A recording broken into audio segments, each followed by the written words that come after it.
Hey everyone, I'm your host, Angela Wilkinson, and welcome to this episode of the Awakened Goddess Show, the place to be for practical spirituality for daily living. Well, hello, Tanner. Welcome to the show. I'm so excited to have you here today. We're going to talk all about the art to uncovering your purpose and making it sustainable. So very excited to talk about this with you today. Thanks, Angela. I'm super excited to be here and share with you everything that I have to offer. Okay. We all want to be fulfilled in life, right? We all want to lead these amazing lives, and sometimes we can't figure out how to get there. And what I found out on my journey was actually following my purpose was the way that I started to create more fulfillment and to create the life of my dreams. So it sounds like you do a lot of kind of layer work where you're kind of peeling away those layers, all the stuff that is not who we really are. Absolutely. And there is tons of it to be peeled away. I think it's a lifelong journey, but yeah. Things get easier and life gets better the more you peel away, for sure. Can you give us your definition of your purpose? Absolutely. I think your purpose can be so many things for different people. For some people, it's leading the United States as a president. For another person, it may be being an amazing mother and bringing the gift of nurturing their child to become something even greater to the world. We all have a purpose, no matter how big or small. And what we don't realize is there's a huge ripple effect that happens when we serve our purpose. When we're in line with what we're supposed to be doing, we're impacting lives that we honestly probably will never even see. And so when you're in line with your purpose, you're really putting out to the world more good is how I look at it. I love that you mentioned that ripple effect because, I think we all kind of get very egocentric and we're focused on ourselves and what's happening around us, but we don't really think a lot of times about how we do affect people either positive or negatively as we just go about our day. So I'm glad you brought that up. Absolutely. Yes.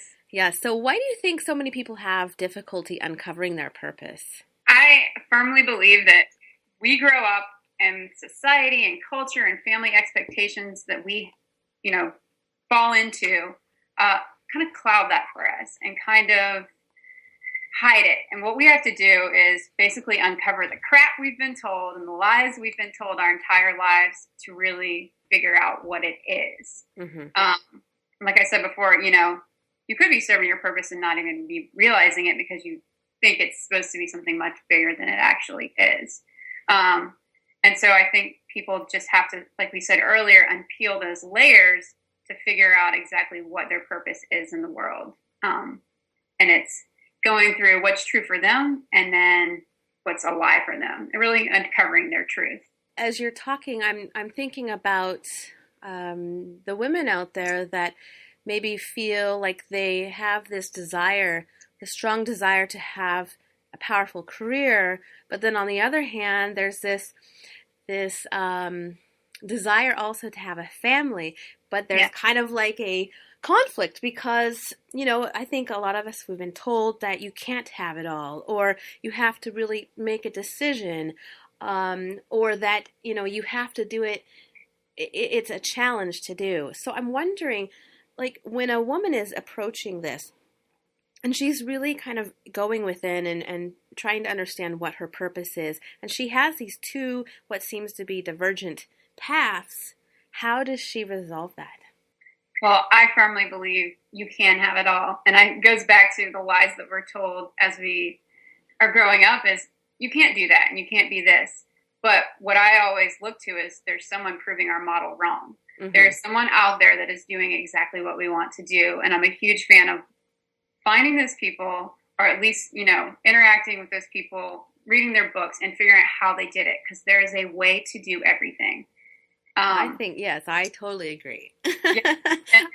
You just have to figure it out. And that's part of life's process. You're not going to be an amazing mother, an amazing career person the very first chance you get and the very first time you do something. But you grow into it. And that's part of life's journey is growing into it and uncovering the ways to do it. Yeah. But it's absolutely possible, I believe. What do you tell people that they know their purpose, but they don't believe that it can sustain them? It's another one of those things that we've been taught to believe it's not sustainable. I firmly believe that abundance comes to us when we allow ourselves to receive it. And by clearing away these layers that we talked about before, we're clearing up ourselves to allow the abundance to then come in. So my favorite example is there's a river, and the river is flowing downstream, and there's a huge boulder in the way. And so what comes on the other side of the boulder is little trickles of water. And that's what maybe you're seeing in your life right now. Say you have a career and you are following your purpose, let's say, but the money's not coming in, it's just not sustaining you to be able to do it full time. Mm-hmm. It's because the boulder represents our internal blocks. And if we can break away those blocks and chip away at that boulder, eventually that boulder disappears and the water comes rushing down the stream and the abundance comes into our life. Yeah.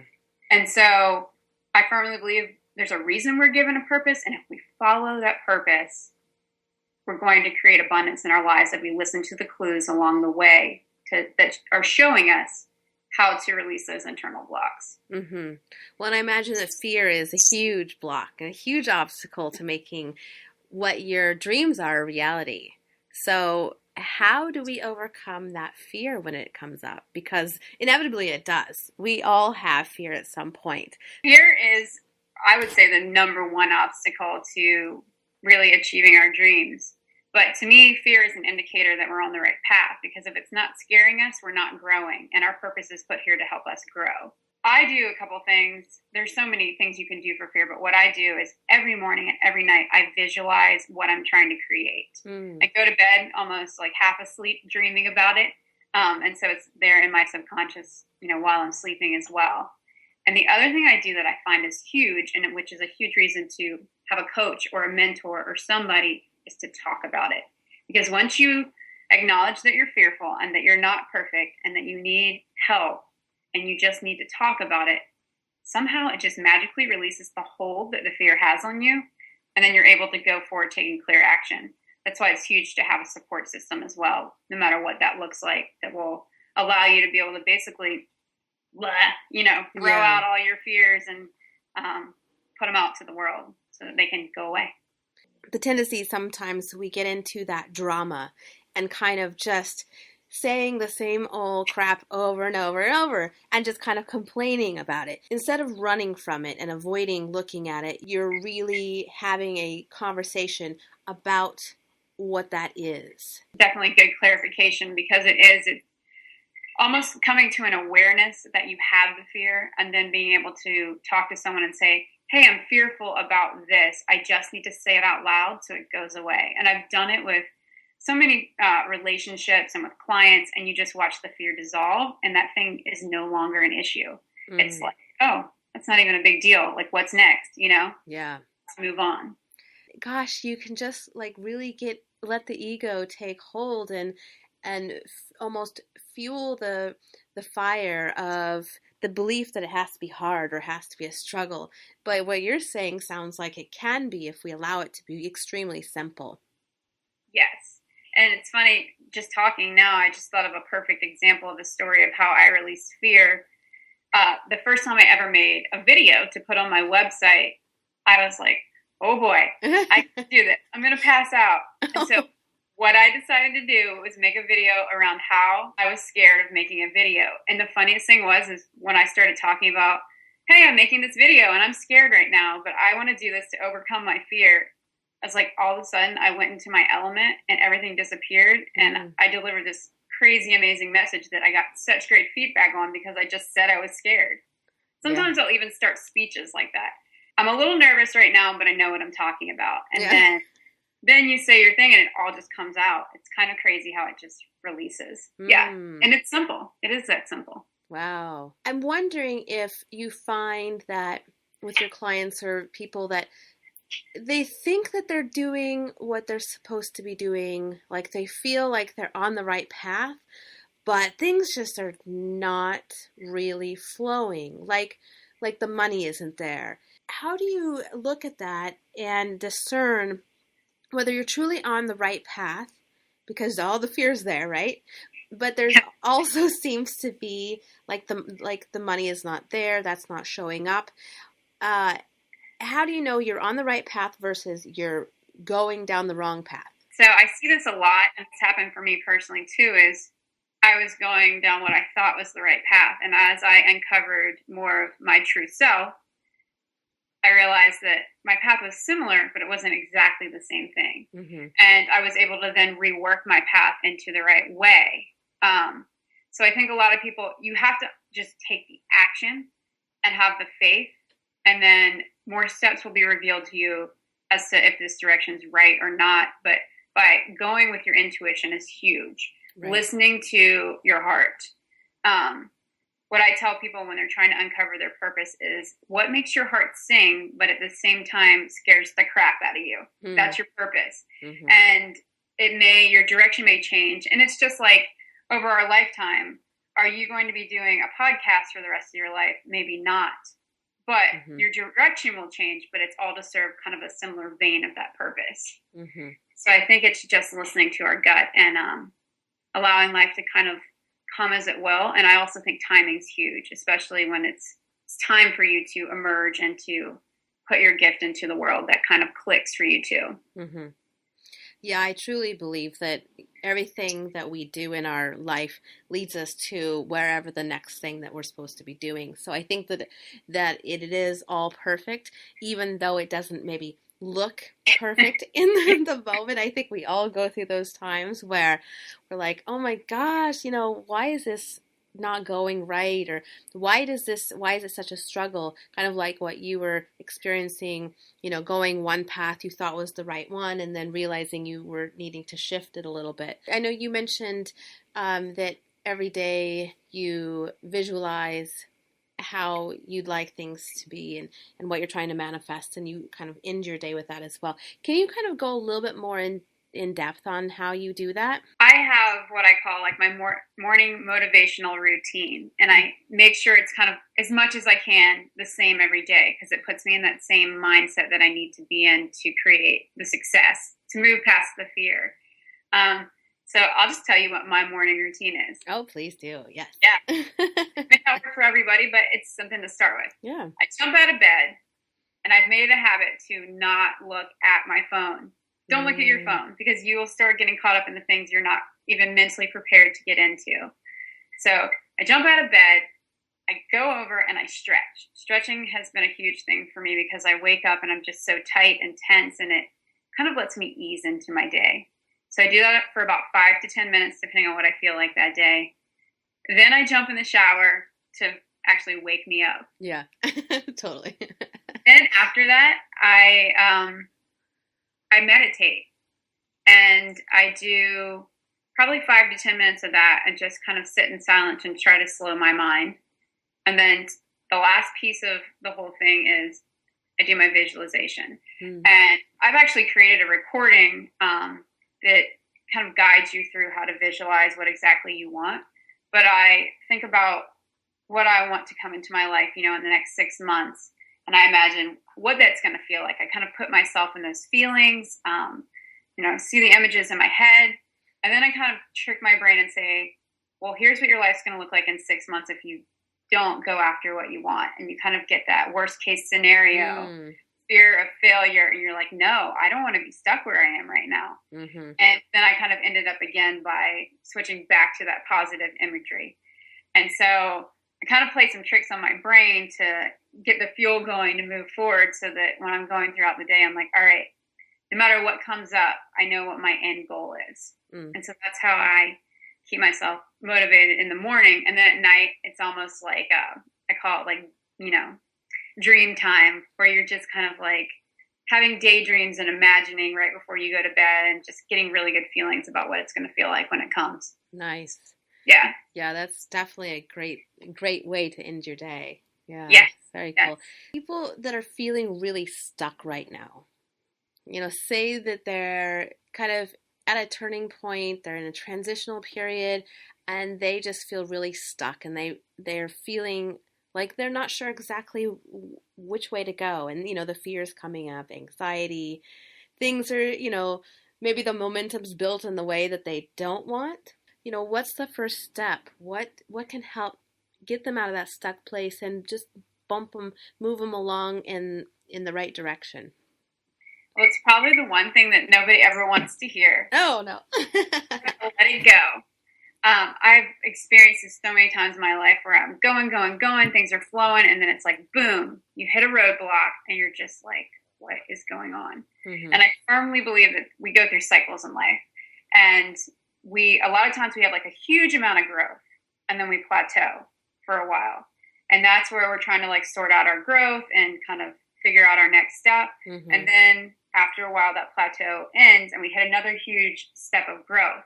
And so when you're in your stuck phases, I like to call them your plateaus, and you're really just trying to reorganize your brain, your spirit, your body to make that next huge leap. Because if you just keep leaping, it never gets integrated back into you, and you're not able to make the right decision moving forward. So there's kind of like we have to have the slow down times. And I almost feel like the universe forces us to slow down even when we don't want to. Yeah. So that we can integrate to be ready for the next jump. It's just accepting that it's part of life, I think, is huge, and just letting it go and just knowing it's going to end. You're not going to be stuck forever. Mm-hmm. Yeah. And so when you say let it go, what is the process you like to use to let things go? Well, this is coming from a person who would fight letting it go with everything I had for the longest time. I'm slowly getting better at it. That's why I figured I'd ask. Yeah, it's a tough one, especially considering that we've always been taught that action is what produces results. Right.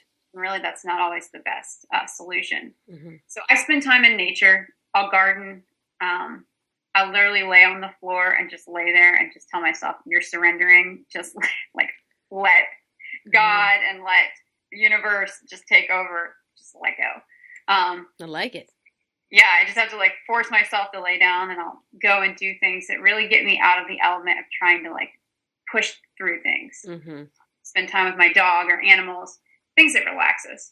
That's how I let go. I'm right there with you. I have been really, all my life, been focused more on the kind of masculine side. Absolutely. And expressed more masculine in terms of the doing. And it's been a struggle to trust that, pulling back. So one of the questions that I've always struggled with is, how do I know if I'm pushing too much, if I'm doing too much, versus is this a time to be, pulling back and allowing? Yeah. You know what I'm saying? Yeah, no, it's funny because I'm kind of going through those phases quite recently too. Mm-hmm. And I think what I've gathered from it is, so to really lead an abundant life, you've got to have a balance of the masculine and feminine, because you have to receive is the feminine. Mm-hmm. And if you don't receive, you can never get your rewards. Yeah. And that's also the time of just like sitting back and waiting. So I look at it like when I'm trying to go, and things aren't working, it's not time to go. Mm. And so you just need to take a step back and to know that it'll be time to go. And usually what happens in about 2 to 3 days for me is I step back, and then all of a sudden I get this like insight or inspiration. Mm-hmm. And I know it, like just know internally it's time to take action. It's time to go. Yeah. And then the inspiration will kind of cut off, and it's time to step back. Mm-hmm. And I also believe as we unpeel more of the layers, that the inspiration and action is more fluid, as far as you'll be able to act more, mm-hmm. and be able to pull back when you need to. But I think as you're getting started in uncovering the layers, it's kind of a stop-start motion. And it's kind of jerky until you get in the flow. Yeah, until you let the river like come down, and meet you. Yeah, it's kind of like when you first try to drive a stick shift car. It's like, and eventually you get in the flow, and you know when to stop and when to go. That's a perfect metaphor. Yeah, cool. I just want to finish off with a practical tip or tool that you can share with our listeners that they can start using immediately. Like if you were to just pick one of your great ideas or things that you like, what tip can they use right away? One thing that's completely transformed my life is changing my mindset towards things. And one quick thing that you can do daily is, I call it looking for the clues. Ooh. So there's indicators out there everywhere showing you what direction you should be going, what lessons you're supposed to be learning. So I try to really be aware every day of what's happening to me? Why is this happening to me? Why is this person reacting like this? Why do I keep getting stuck? Those type of things. And if you pay attention, you'll see that the universe is trying to teach you a certain lesson. When you can understand the lesson and then make the shifts in your mind and accept the shifts and make the change, your life then opens up to another level. And so that's how you kind of level up and peel your layers back, right? Yeah. And it's paying attention, because you know, probably from life experience, and I know that if you don't listen, the universe is going to whack you on the head. Oh, yeah. For some reason, I need the really loud whacks every once right? in a while. Yeah. So I've tried to make it a daily practice to not have to get whacked quite as hard. So try to pay attention a little more. And being human, I feel like a lot of times we just don't get it until it does whack us. Yeah. And I'll give you a great example. The last few months, I've been feeling the whole abundance thing about the lack of money and, oh boy, what do I do? And all these things kept happening to me. Like I kept attracting these, what I can say, potentially amazing, perfect clients for me. And they would be like, yeah, let's do it. And then they disappear. Oh, no. Okay, this has happened like 2 or 3 times. Like something's going on here and it's within me. And I realized it was because I was having fear around money and around working with affluent clients. And so I did my work. And when I realized it was around money, I was like, universe, give me help. I need some help around money. And I'm telling you, within like the next 24 hours, I got people sending me free information about money programs. I got people asking questions all over Facebook boards about money, just like coming out of the woodwork. And then the next day I had this guy offer to coach me for free on my sales and marketing techniques, which had a lot to do with how I was approaching people, was, pushing them off. Yeah. And so by listening finally to the lesson that the universe was trying to teach me, I was then able to work on shifting it. And another funny thing is I kept finding change everywhere. And I knew that if money was showing up, it had something to do with money. Yeah. That I was trying to work out. So I'm cool. in like the middle of that shift, but I feel like intuitively on the other side, I've just chipped away a lot more of that boulder, and some more of that abundance will start flowing towards me. Nice. Especially financially, which is exciting. Yeah. Yeah. Gosh. We all want more money, right? Abundance is like flowing abound. There's enough for everyone. Yeah. Cool. Pay attention. That's what I say. Pay attention to the clues and the lessons. Yeah. I love that tip. I am going to definitely use that today. I'm gonna check out and look for those signs. There you go. Very you should cool. ask for money signs. Money signs. Yes. Universe, send me some money signs. Thank you very much. So thank you, Tanner, for joining me. I had such a fun time talking with you today. Thanks, Angela. It was awesome. Yeah. So, and thank you everyone for listening to the Awakened Goddess Show. If you enjoyed this show, please make sure to subscribe. And until next time, bye everyone.